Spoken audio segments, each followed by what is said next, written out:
thought the war was over. After the Galaxy S25 went all in on Snapdragon, we assumed Samsung had finally surrendered the silicon race. Exynos was dead, and Qualcomm had won. But a single Geekbench listing has just surfaced that doesn't just reopen the wound, it completely flips the script on what we thought was possible for the Galaxy S26. Last year's Snapdragon 8 Elite was a solid performer. It hit a multi-core score of 9,431. It felt fast, it was safe.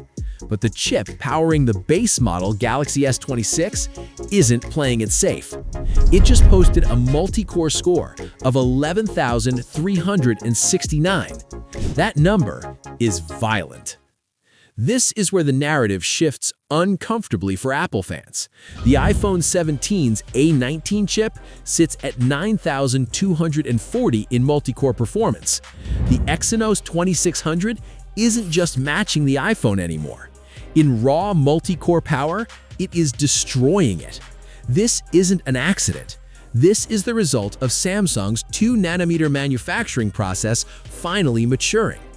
Samsung didn't just catch up to Qualcomm this year, they built a more powerful engine.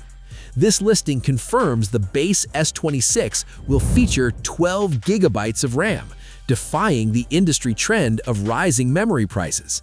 But you know the history, we all do. High scores on Exynos usually came with a hidden cost: heat. Exynos chips have traditionally melted under sustained pressure, throttling performance when you needed it most.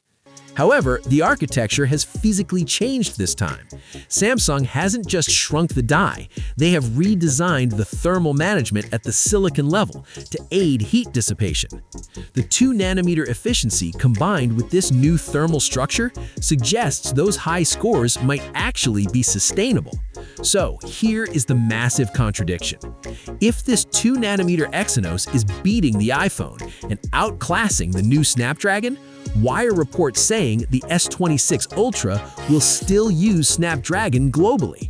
It suggests a problem of yield, not capability.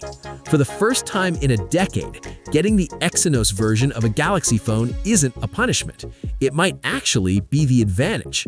The dark days of Exynos are over. The era of 2-nanometer dominance has just begun. And hey, speaking of Apple trying to keep up, if you want to know what's happening on the other side of the fence, check out my video right here on the budget iPhone 17e. It's a lot more interesting than you think. Catch you in the next one.